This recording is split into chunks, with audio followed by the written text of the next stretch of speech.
Estás viendo Extra TV.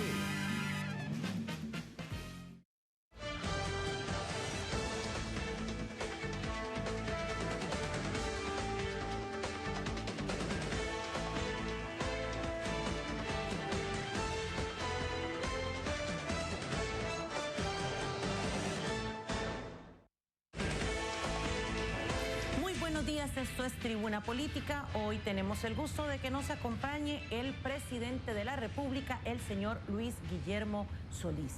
Hoy vamos a tratar y procurar en la medida de lo posible de que el señor presidente pueda no solo platicar un poquito sobre el tema del informe, sino qué podemos esperar los costarricenses a un año de concluir su gestión y la herencia realmente que deja su administración a todos nosotros los costarricenses. Así es que muy buenos días, señor presidente, y gracias por estar con nosotros. Muy buenos días, doña Isabel, Sergio, Rutzay, muy contento de estar aquí, agradecer a nuestros televidentes que nos permitan llegar hasta sus hogares, pedir disculpas por quedando afónico, pero muy buenos días para todas y todos. Lo importante es que está aquí para poder hablar con nosotros y con los costarricenses.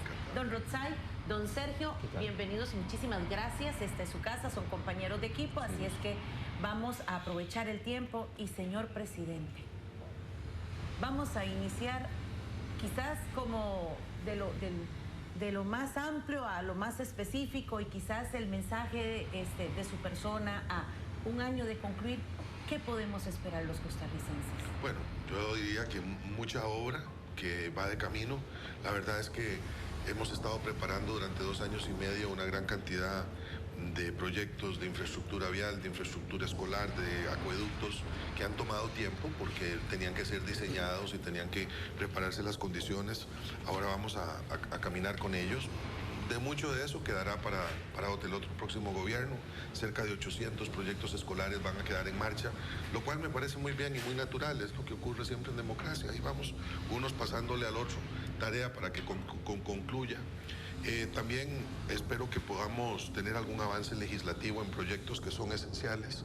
Por ejemplo, en materia fiscal todavía yo no descarto la posibilidad de la aprobación de la transformación del IVA, del impuesto sobre las ventas en impuesto al valor agregado y la reforma al impuesto sobre la renta.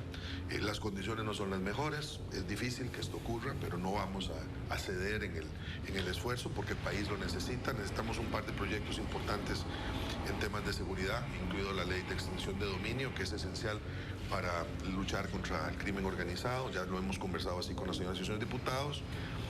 Quisiéramos mantener la prioridad en el turismo, que sigue siendo ya casi o nuevamente la mayor fuente de divisas para el país. Estará el Centro Nacional de Convenciones listo a principios del año entrante, si Dios quiere, con lo cual el turismo especialmente el turismo de convenciones y de reuniones, va a subir ahí bastante, esperamos que alrededor de un 4%. Tenemos buenas expectativas para la continuación de la recepción de inversión extranjera directa. Esto genera empleo, especialmente en la parte más dinámica de la economía.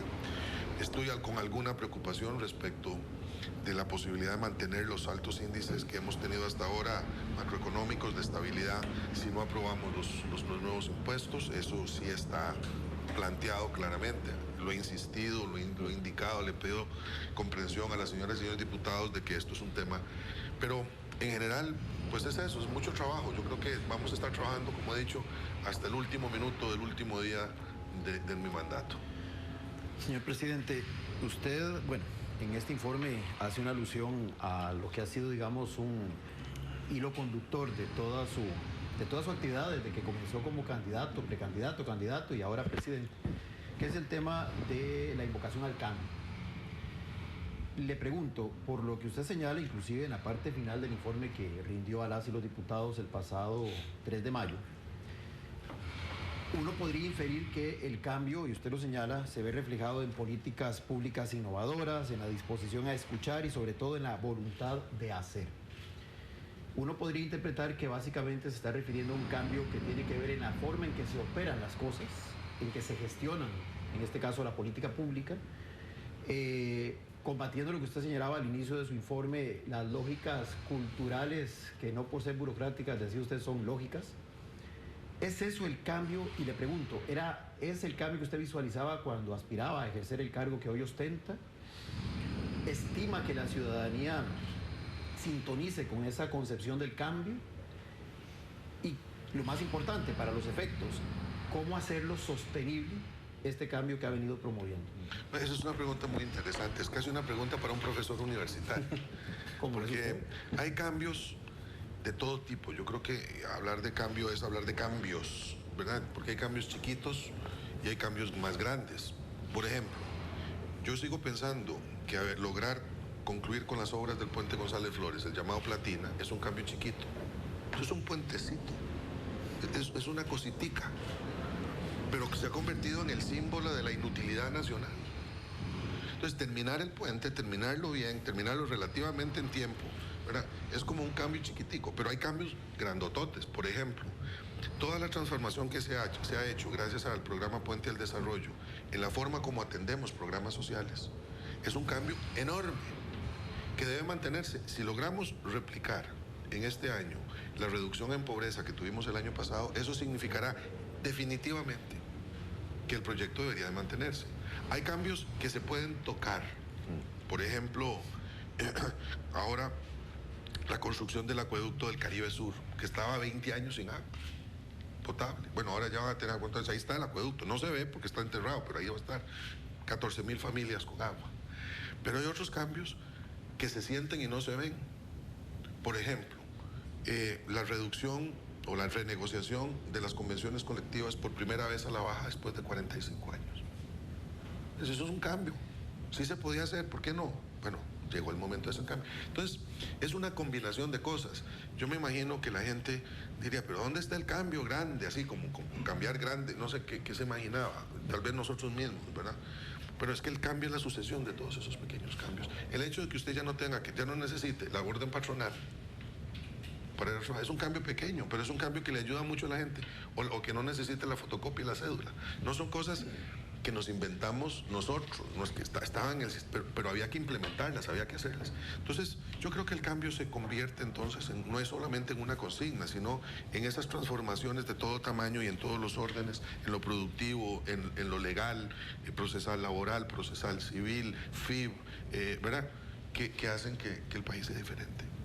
Presidente, ve uno con mucho detalle la gran cantidad de información y avance de obra en su informe, pero queda siempre interrogante. Si usted pudiese escoger un título para este informe que marcara a su vez el sello general de lo que usted pretende mostrar e informar a la ciudadanía, ¿qué título le pondría a su informe?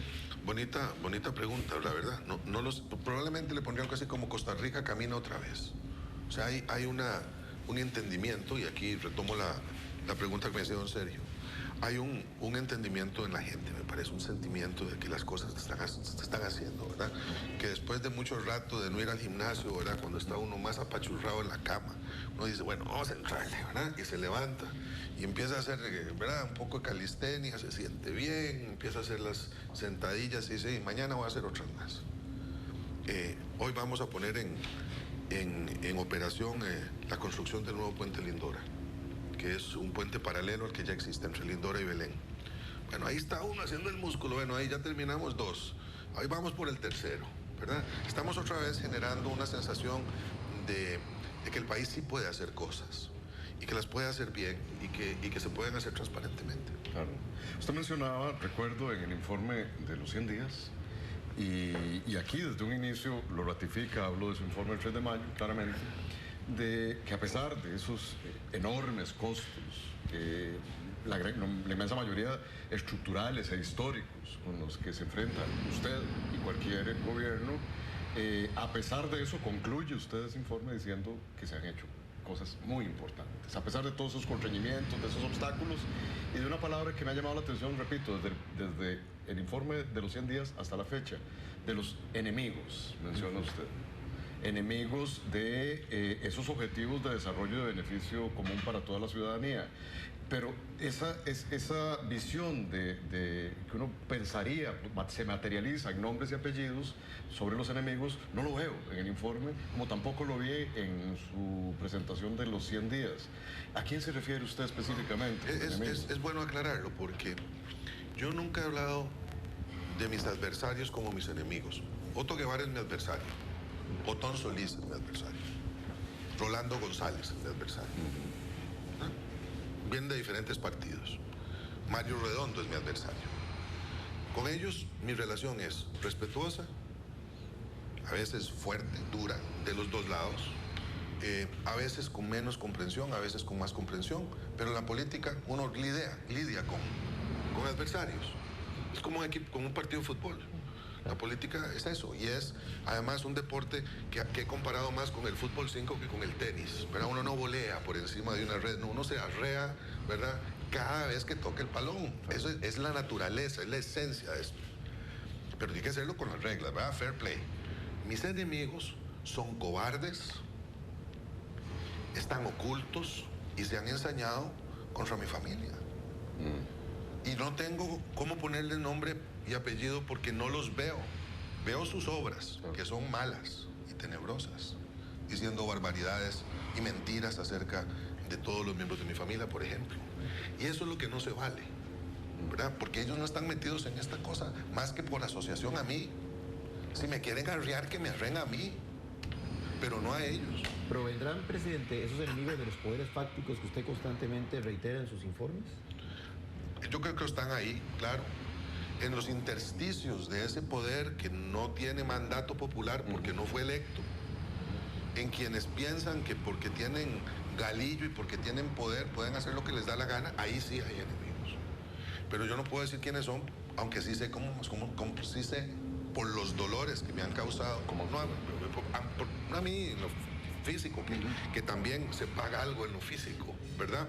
Que yo supongo que estoy más pelón, más canoso, más gordo, y, ¿verdad? Que cuando empecé, se ensañan con la familia y eso no se vale. En política eso no se vale. Se hace, ¿eh? Se hace y se hace desde la antigüedad.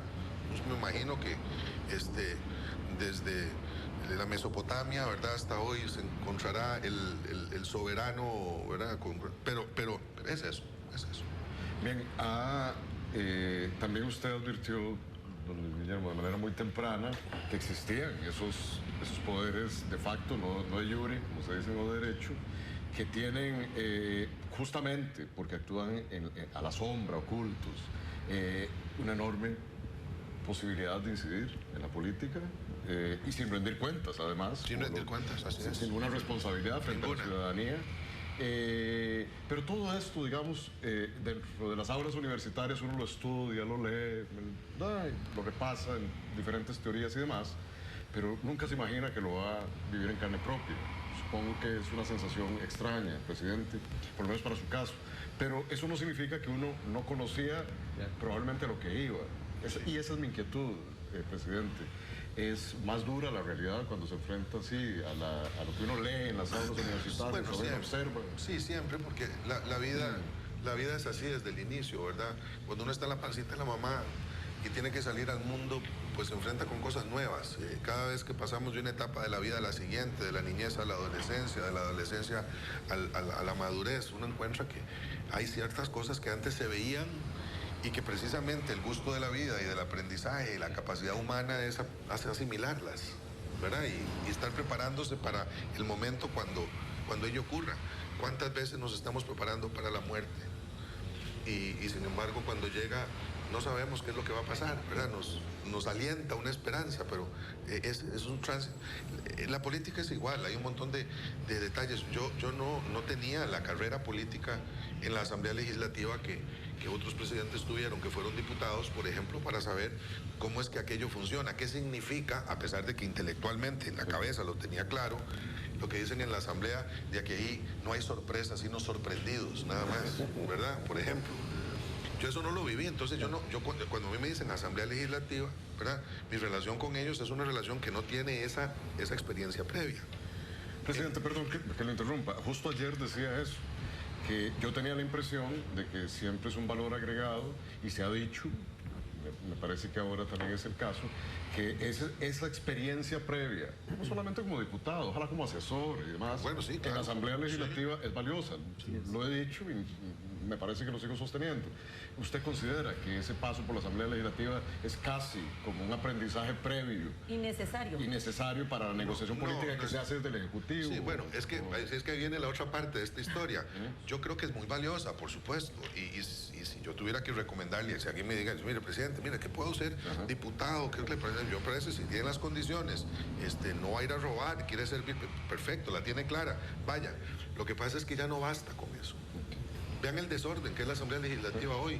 No ha habido más fragmentación en esa Asamblea Legislativa que ahora. No por malos diputados, no, es que la sociedad está fragmentada y la Asamblea Legislativa es el reflejo de la sociedad. Entonces, ¿de qué ganaría yo actuando en la Asamblea Legislativa como actuó en su momento Rafael Ángel Calderón Fournier, o como actuó más aún Daniel Oduber, que tenía un partido con una mayoría sólida, que junto con otro partido con otra mayoría sólida se ponían de acuerdo y vamos para adelante?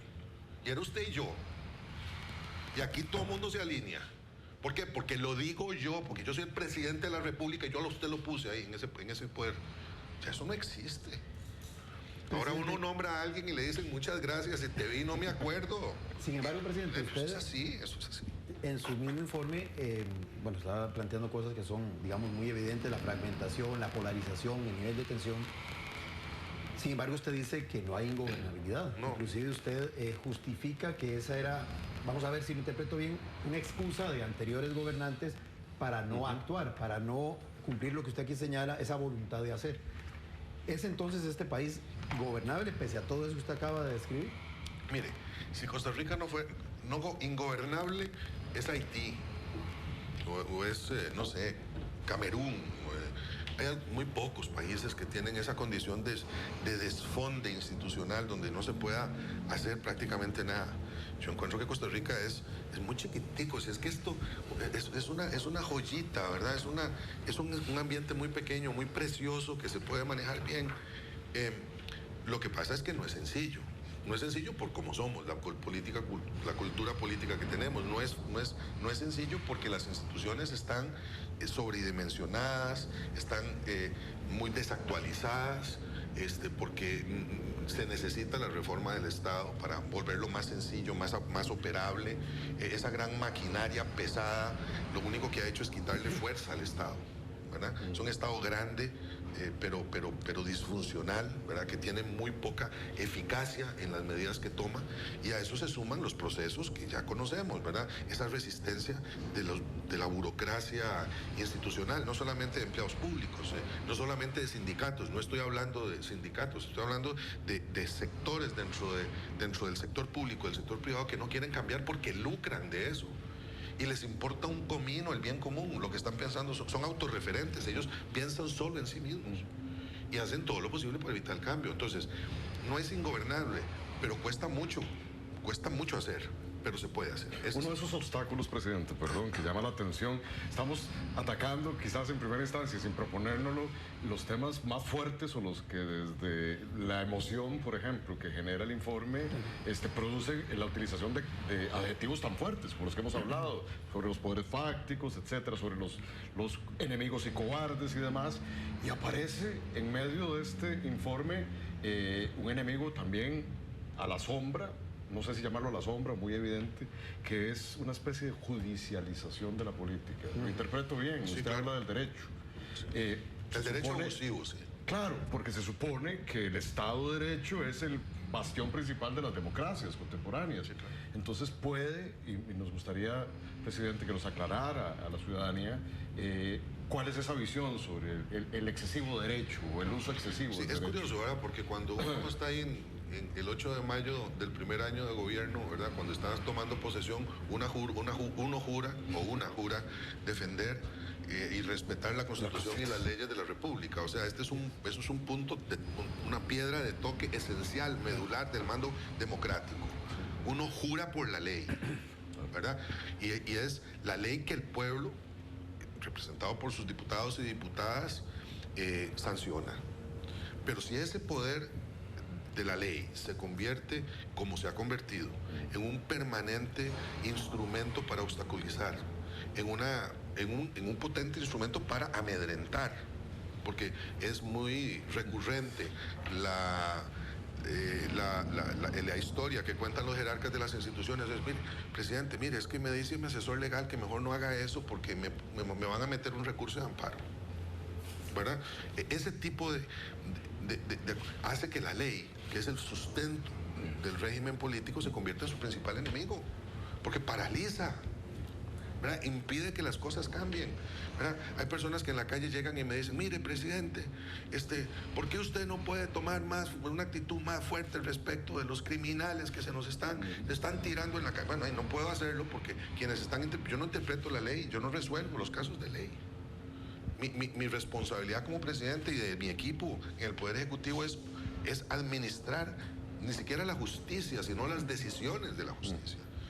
Entonces, ¿cómo puedo yo resolver el problema de que agarramos a unos narcotraficantes, los pasamos al Poder Judicial y un juez hace lo que le da la gana con ellos? Bueno, eso es el respeto a la ley. No puedo resolver eso, ¿verdad? Entonces, pero ese uso abusivo, esa permanente recurridera de las empresas para que las licitaciones no funcionen, o de empresas privadas, no solamente de los políticos, claro, que también el sector privado utiliza eso como un recurso. En fin, es una cosa complicadita. Señor presidente, en el discurso suyo del año anterior en la Asamblea Legislativa, usted mencionaba como una prioridad algunos proyectos, como fue la reforma del CONESUB, el bienestar animal, que por cierto está atrasado.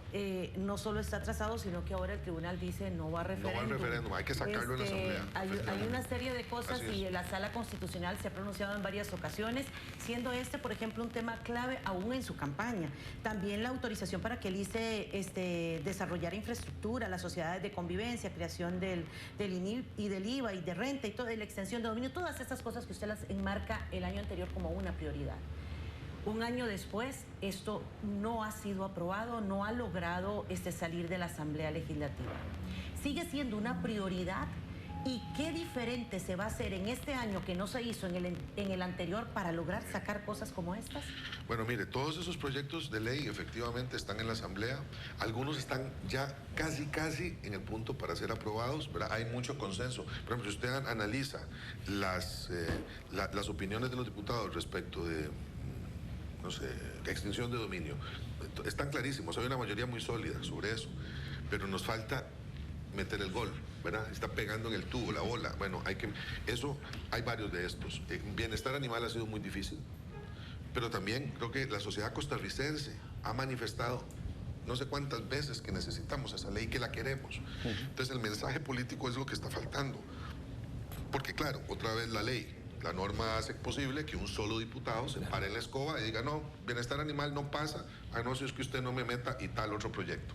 Bueno, eso lo que hace es que genera un atraso de proyectos en donde todo el mundo está de acuerdo, sobre los que todo el mundo está de acuerdo. Esa es la dinámica legislativa que yo no conozco, digamos, pero que sí sufro, padezco, porque todos esos proyectos que usted mencionaba, los que no han sido aprobados, por ejemplo, la ley del INIF que mencioné otra vez en este año, es esencial para uno de los más importantes cambios que la gente quiere, que es ver desaparecer la actual estructura de CONAVI, COSEBI, el MOP y tal, y el CTP y tal, y la constitución de un nuevo sector que tenga más fuerza, que regente mejor la infraestructura. Presidente, y muchos de estos elementos, evidentemente, al ser un Estado de Derecho donde hay poderes que se controlan mutuamente y se coordinan mutuamente, muchos de los aspectos que usted considera todavía como insuficiencias, pues infiero de lo que está diciendo, se lo atribuye pues al otro actor, o sea, al Poder Legislativo, que se ha quedado, como usted señalaba, a un paso de meter ese gol. En términos generales, porque en el informe usted lo hace, digamos, lo refiere varias veces, pero por el otro lado les da, como dice uno, champú de cariño, reiterando que en momentos clave han hecho cosas importantes. Han hecho cosas muchas. A nivel de balance, ¿cómo lo interpretaría? Si esto fuera una encuesta, ¿cómo lo interpretaría usted? ¿Es más favorable o menos favorable lo que ha sido la relación con el Poder Legislativo? No, mire, la relación con el Poder Legislativo ha sido tensa, ¿verdad? Y difícil. Y hay que decirlo, y me parece que está bien, no pasa nada. Las señoras y señores diputados lo saben y dirán de mismo del gobierno, ¿verdad? Pero ha sido en general positiva. Sí, si ustedes cogen las leyes que se han aprobado, de las leyes más difíciles como las que tienen que ver con seguridad y que tienen que ver con fiscalidad, hasta las que son proyectos chayotes, como lo dicen en la Asamblea Legislativa, en la jerga legislativa, que no saben a nada, ¿verdad? Pero que son también cosas bonitas que se pueden hacer ahí.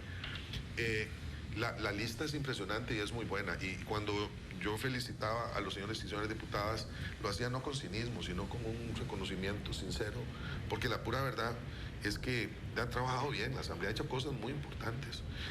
Las leyes de humedales, las leyes sobre ostional, las leyes que nos han permitido activar al sector productivo, mejorando su competitividad, lo que se ha hecho en términos de tratados internacionales, que decían que yo no he hablado de política internacional, este informe está lleno de referencias a política internacional en el tratamiento de desastres, en la forma como se ha manejado la seguridad pública, en fin, ahí la Cancillería juega un papel muy importante. En fin, yo creo que la relación ha sido buena. Señor presidente, por lo general se ha venido utilizando casi como un eslogan esa frase que dice: gobernamos con honestidad y construimos democracia. Prácticamente, y se ha dado un mensaje de que en este gobierno básicamente no han existido problemas de corrupción y cosas de ese tipo. Sin embargo, la sociedad civil, en alguna medida, y no podemos hacer generalidades, hacen algunos señalamientos, como los lamentables incidentes de las señoras viceministras y algunas otras cosas que la gente tiñe como actos de corrupción. ¿Es injusto? ¿Es ingrato que las personas, porque por ejemplo yo lo escucho hablar y usted dice todo esto en grande se ha hecho y no se ve, y es cierto? ¿Por qué? Porque la gente lo que hoy por hoy hace como una percepción es la seguridad está en retroceso, el desempleo, la pobreza, eso mejor ese datito mejor lo dejamos en quieto, porque yo vengo de Alajuela y entonces es terrible tener que entrarle ese dato. Pero este tipo de situaciones que se dan es una manera diferente de ver las cosas. ¿Es que no comprendemos lo que hay detrás de esto? ¿O es que es más fácil, como le he preguntado a algunos diputados del PAC, ser oposición que ser oficialismo? Ayúdeme, por favor, ahí a comprender ese discurso. ¿Usted me regalaría un poco más de café? Por supuesto que sí, que ahí hay más café para usted y todo el que quiera. Esto se está poniendo bonito. Vamos a poner café. No, mire, yo creo que es muy relevante que hablemos del tema de la corrupción, porque lo que yo creo que aquí hay es un enredo. Vamos a ver. Cuando yo he estado tratando de buscar imágenes de lucha con este gobierno contra la corrupción que sean absolutamente contundentes. Le voy a proponer tres. Gracias, muchas gracias. La primera, intervinimos después de décadas de saber que ahí había problemas y nadie le entraba enfrente a eso. Intervinimos Judesur y hicimos una limpia en Judesur de procedimientos, de malas prácticas, etc. Se decía lo mismo del movimiento cooperativo sobre el Infocop. Le entrábamos al Infocop. Hace menos de 3 meses destituimos a 150 policías que tenían los expedientes sucios. Y estamos haciendo la segunda repela pronto, y una vez lo digo, para que se sepa. Bueno, hay 3 demostraciones clarísimas. Ahí van a haber buenas plazas para empleo. También, porque además va a haber más de 1000 que estamos contratando. Ya vienen los próximos 600, porque ya tenemos afortunadamente pronto la Academia Nacional de Policía, en donde yo creo que también va a haber un gran cambio sobre la parte de la doctrina de nuestra fuerza pública, que yo espero que sea mucho más democrática, pero mucho más eficaz en el combate contra el crimen organizado.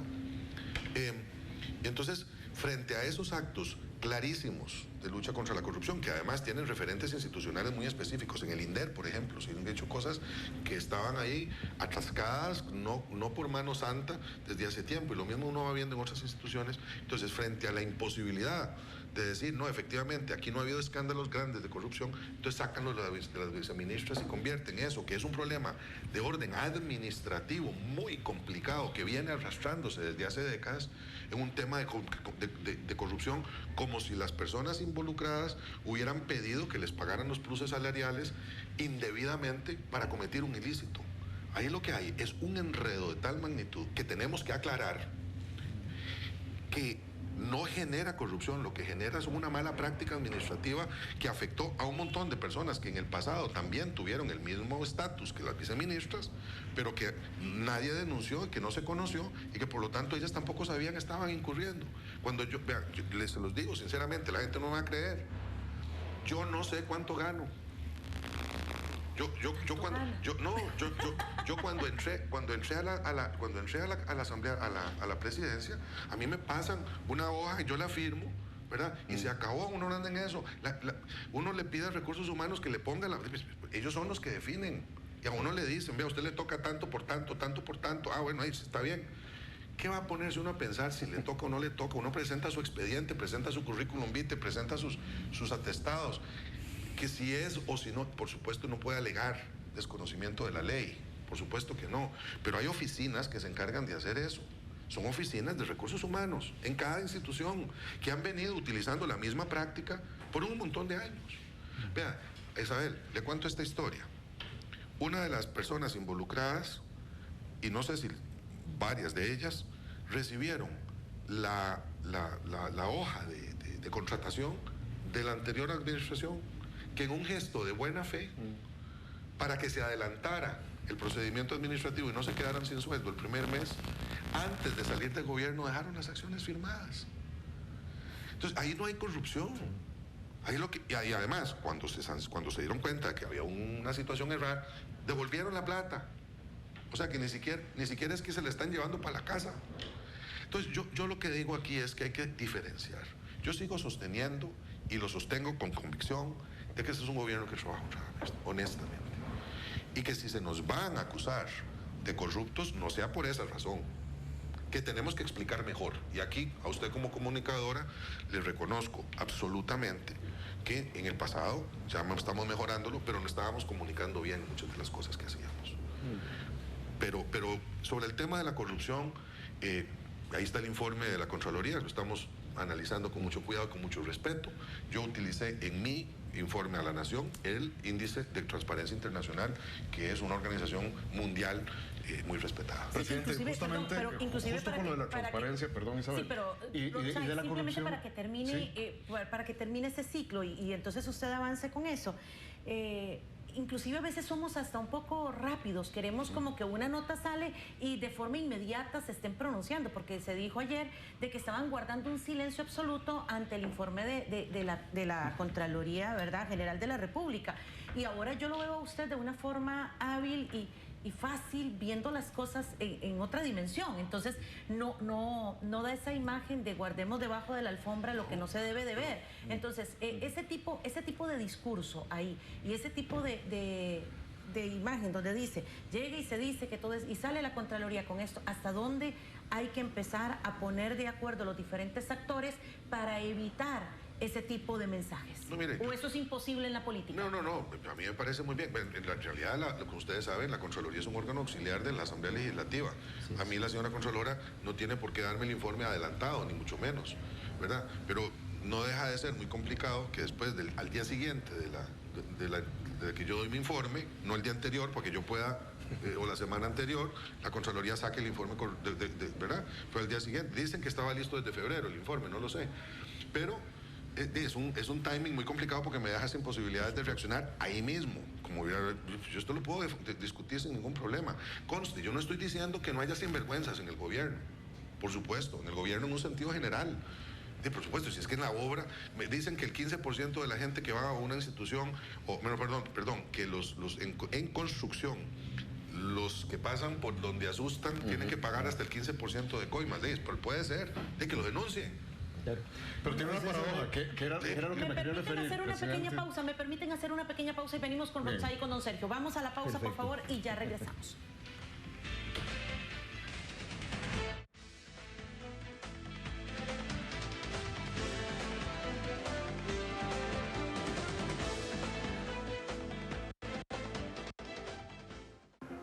Hola, ¿cómo estás?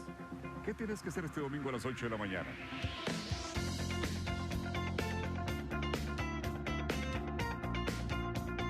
Pues quédate con nosotros en tu programa Domingos en Familia con toda la gente.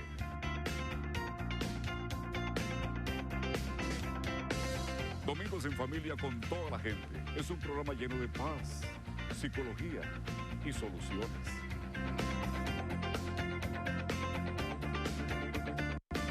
Este y todos los domingos a las 8 de la mañana. Domingos en Familia con toda la gente. Una televisión sana y solo aquí en Extra TV.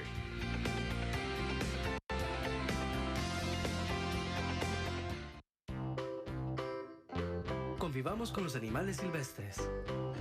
Los cocodrilos tienen una mordida poderosa. Pueden comer casi cualquier cosa. Si los alimentamos, alteramos su comportamiento, pierden el miedo y se acercarán por más comida y nos podrían atacar. No los alimente, respetemos su hábitat para que se mantengan alejados. Convivamos con los animales silvestres, no los alimente. Jornada 7 de la Liga Premier de Futsala. Gimnasio de San Francisco de Dos Ríos. Lunes 8 de mayo, 8 de la noche. San Francisco enfrenta a Fusión Goicoechea. Patrocinan. Véalo por Extra TV.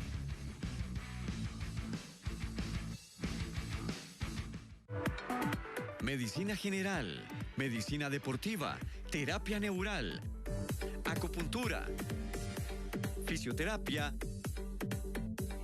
nutrición y ventosas. Usted tiene una cita con el Dr. Naranjo en su espacio Medicina Alternativa. Jueves, 2 de la tarde por Extra TV.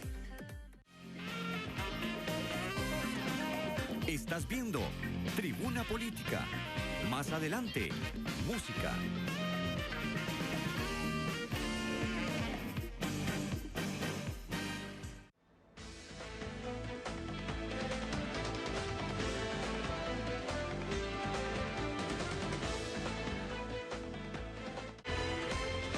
Muy bien, esto es Tribuna Política, hoy con el señor presidente de la República, don Luis Guillermo Solís, tratando de platicar con él un poquito de todo, incluyendo su discurso y qué podemos esperar los costarricenses.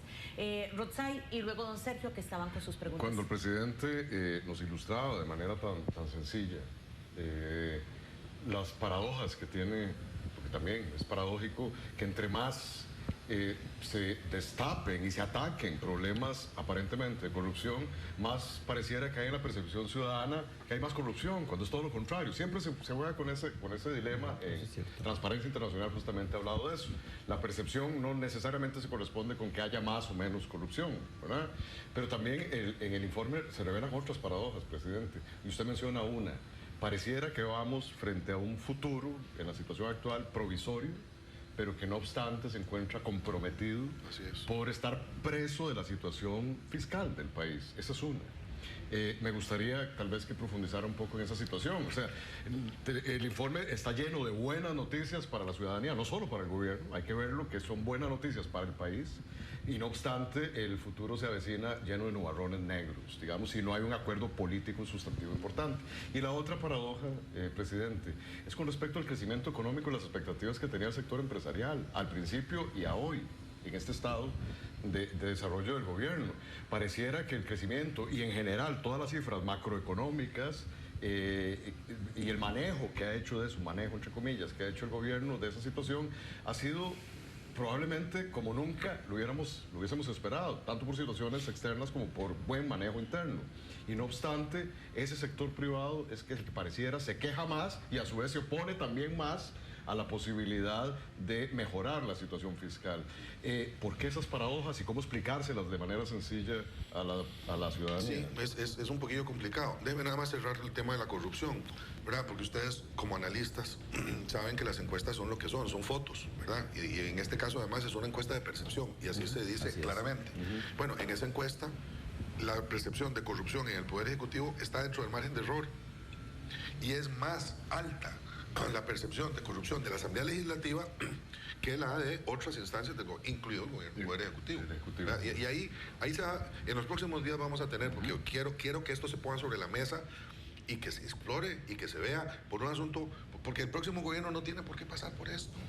Esta es parte de los enredos estos legales que hay que aclarar.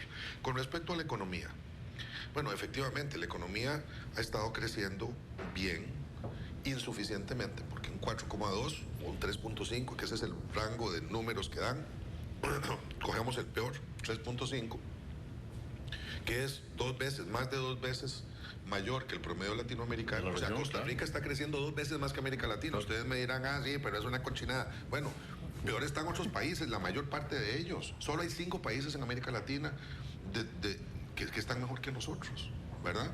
Y son Panamá, República Dominicana, Nicaragua, bueno, son poquitos, ¿verdad? Entonces, pero ¿cuánto querríamos crecer para que baje el desempleo de forma perceptible? Bueno, yo esperaría que al 6 por lo menos. Ahora, eso es fácil decirlo y muy complicado hacerlo. Pero, en efecto, cuando uno mira todas las mediciones que hacen los economistas para saber si la economía está mejor o peor, encuentran que los datos son fuertes. Crece. La inflación está prácticamente o ha estado prácticamente en cero. Las tasas de interés para quienes tienen préstamos han bajado más de 2 puntos porcentuales. La política cambiaria. La política cambiaria ha estado estable. Nosotros no le metimos la mano artificialmente al Banco Central para que devaluara cuando algunos sectores económicos lo pedían, y ahora no le estamos metiendo la mano para detener la devaluación, que ahí va subiendo un poquito por razones del mercado internacional, etcétera. El endeudamiento, nosotros, bueno, hemos endeudado también, porque si no, no se pueden hacer muchas cosas, pero relativamente poco. Esos efectos se van a sentir después, porque además ha sido un endeudamiento necesario para pagarle a la caja, por ejemplo, los 420 millones de dólares que se le debía, otro gran cambio que este gobierno acometió, y entonces eso, bueno, tendremos que pagarlo en 40 años y ahí irá la deuda. Pero nosotros hemos pagado con la deuda, hemos sido responsables en el manejo. En fin, y hay sectores que se quejan. Vea, por ejemplo, turismo. ¿Cuánto se ha hecho en turismo? Hemos traído 4 nuevas frecuencias, 4 de 5 que tenemos, 4 son nuevas en esta administración de vuelos directos a Europa, a Suiza, a Gran Bretaña, a Francia, ¿verdad? Y ¿cuál es la otra? Son 4. Suiza, Francia, bueno, Alemania. Bueno, ahí está. Holanda. Holanda, KLM. Es KLM, Edelweiss British y Air France. Y sin embargo, hay gente del sector turismo que está diciendo, se están quejando porque no hay suficientes agentes de migración, y que cómo vamos a hacer con todo este turismo que está llegando si no tenemos gente que le selle el pasaporte, por favor. O que se va a congestionar mucho la calle enfrente del aeropuerto Daniel Oduber, que está recibiendo más de 500,000 de pasajeros y que va a recibir más todavía el año entrante. Bueno, pues hacemos más grande la calle, coño, dirían los españoles, ¿verdad? O sea, lo mismo ocurre con la unión de cámaras. Yo respeto mucho al sector privado, los considero unos aliados del gobierno, me siento muy cómodo en mis diálogos con la UCAEP, me parece que gente de primera. Tengo algunos adversarios muy fuertes dentro de la unión de cámaras, cosa que me parece muy bien, pero es una relación muy constructiva. Pues resulta que ahora la queja es que no estamos creciendo lo suficiente. Por supuesto que no. No estamos creciendo lo que yo quisiera, que creciéramos al 6, al 7. Ningún país del mundo está creciendo a ese ritmo. Ni los Estados Unidos, ni la Unión Europea. Nosotros estamos creciendo más que Estados Unidos, proporcionalmente hablando. Presidente, en ese campo, y volviendo al tema de la fragmentación, para nadie es un secreto que el sector empresarial tampoco es monolítico. Y hay diferentes estructuras y hay diferentes economías. Usted inclusive desde el inicio le apostaba a la economía interna. Y este informe me parece que lo refleja, donde dice que, por ejemplo, al pequeño y mediano productor en el campo agrícola, el darle contratación desde las empresas públicas es una forma también de dinamizarle su actividad productiva. La pregunta es, y en la línea de lo que mencionaba a la pregunta de Roxay, hay actores que se sienten, digamos, más cómodos con lo que usted ha venido haciendo en política pública y hay otros que no. ¿Cómo lograr que estos elementos macroeconómicos reflejen una disminución de la desigualdad y una mayor cohesión social? Y si este proceso, evidentemente, que va a afectar a los que han estado hasta ahora más rezagados, por un lado los puede beneficiar a ellos, pero por el otro lado puede, digamos, en el sentido político del término, indisponer a aquellos otros que en el estado de orden en el que estábamos no se sentían tan mal posicionados. Sí. Bueno, es que yo creo que aquí lo que usted está planteando es un debate de fondo, ¿verdad? Es un debate de fondo. Y eso tiene que ver con nuestras perspectivas sobre cómo debe ser el Estado costarricense. Yo soy socialdemócrata. Yo creo en un Estado fuerte, en un Estado que interviene, en un Estado que se preocupa por la mayoría de la gente, un Estado en donde la economía está al servicio de la gente y no al revés, en donde la solidaridad, la universalidad de los servicios de salud, de educación, salen fuertemente financiados por lo público. Esa es mi opción. Yo no creo en la privatización del ICE, no creo en la privatización de la Caja, no creo que debamos conceder toda la obra pública en concesión. ¿Que tiene que haber concesión? Sí. ¿Que tiene que haber educación privada? Sí, de buena calidad, igual que la pública. Pero eso es una visión de país. Entonces, ¿cómo es que esto tendría que reflejarse? Bueno, si nosotros le ponemos 420 millones de dólares para que la Caja pueda hacer 3 hospitales, que esos hospitales sean de los mejores, en Cartago, en Turrialba, en Golfito, ¿verdad? Esa plata para la Caja no es para que contraten más burócratas, es para que hagan mejores servicios y que la gente lo sienta. Para que se bajen las filas, como se están bajando en algunos hospitales. Ejemplo, el Hospital de Liberia. Bueno, lo mismo generando empleo. ¿Por qué? Porque sí, porque el empleo se genera en una alianza entre lo público y lo privado. Los que generan la mayor cantidad del empleo es el sector público, privado, perdón. Y el sector público lo que va a hacer es generar las condiciones para que haya prosperidad. Yo lo veo así. Yo creo que la discusión en ese caso sí es ideológica, por dicha.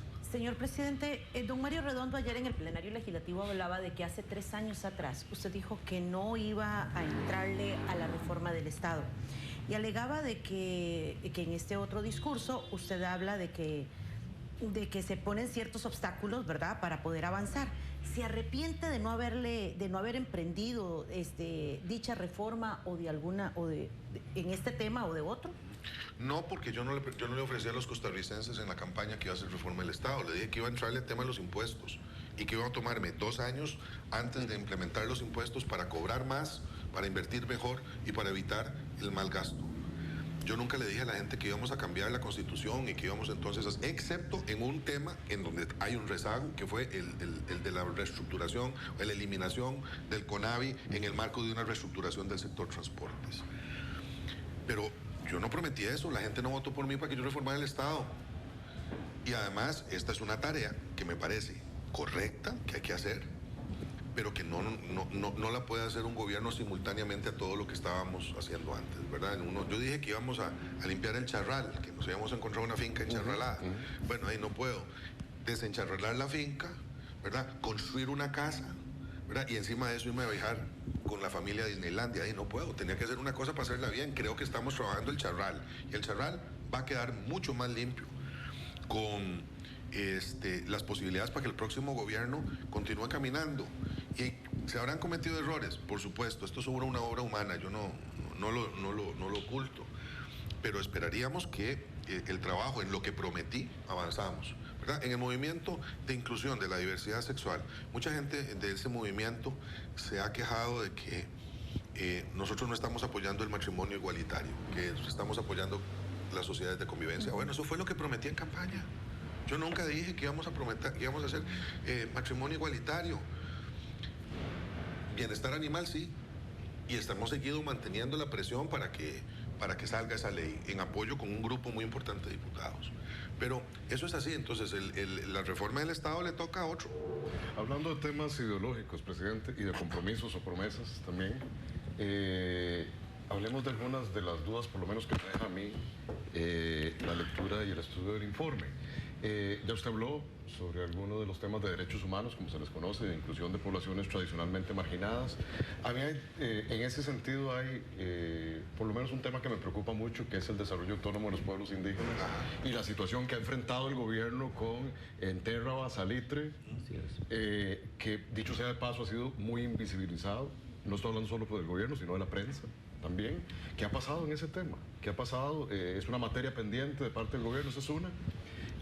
Presidente, y la otra tiene que ver con el bendito problema del desempleo, pero más allá del desempleo, presidente, de la informalidad en el empleo y del subempleo, que quizás tienen proporciones más grandes que la del desempleo en sí. ¿Qué ha pasado con esas dos materias? Bueno, presidente? Sobre la primera, me siento muy satisfecho, muy contento en decirle que ya en los próximos, creo que es la próxima semana, cierra el proceso de consulta a los pueblos indígenas. Hemos hecho talleres en 26 territorios con más de 7,000 personas que han participado y que vamos a traer aquí a San José al encuentro final en el Estadio Nacional. Incluso van a dormir en el Estadio Nacional. 126 talleres. Yo me siento muy contento porque este es un proceso fundamental para ordenar todo lo que tiene que ver con política pública sobre pueblos indígenas. Lo que hemos hecho en los territorios mismos es tratar de prevenir la violencia al máximo, ¿verdad? Porque es una situación muy delicada. Ahí hay, no 40, ahí hay 100 años, claro, o 200 años de problemas, de conflictividad, claro, y lo menos que queremos es que eso se desboque. Se ha reforzado la seguridad, ha sido muy complicada la situación. Los territorios indígenas, en donde solo debería haber indígenas, tienen una población de no indígenas muy grande. En algunos territorios, como por ejemplo en Boruca, la cantidad de no indígenas es mayor que la de indígenas, y esto es diferente en cada punto de los... Entonces, ha sido complicado, pero ahí está bien. Y sobre el empleo, que es un tema para un programa en sí mismo, ¿verdad? Hay mucho que decir. Estamos dentro de los parámetros históricos, ¿verdad?, de Costa Rica, entre un 8 y un 10. Nosotros recibimos el desempleo en 10, subió a un 10.1 el primer año, bajó al 9.4. Estamos ahí, no ha sido mucho mayor de lo que en el intervalo histórico, pero claro, cuando usted suma su empleo y empleo en formalidad, claro, la situación no es halagüeña, y eso tiene que ver con el tamaño de la economía, y ahí la empresa privada tiene razón. Es la única manera. Usted llega en este momento a la Asamblea Legislativa a dar su informe en un tercer año diferente a los otros, donde le favorece el incremento de una mejor imagen, donde llega empoderado en otros campos de acción. Ese escenario distinto, donde yo debo de reconocer, porque no podemos ser mezquinos, vemos yo digo que uno de los mayores aciertos que se ha tenido en ese trabajo, Asamblea Legislativa y Poder Ejecutivo, lo ha hecho la persona de don Luis Paulino Mora, que ha sido excelente en su trabajo interno. Así es. Pero digamos, ¿qué hace distinto, además de llegar con una mejor imagen, de llegar empoderado en otros campos? ¿Qué hace diferente su presentación de este discurso? Presidente, y antes de que responda, porque ya estamos prácticamente al filo del programa, ¿cómo quiere que pase su administración a quedar en los anales de la historia? Usted que es historiador.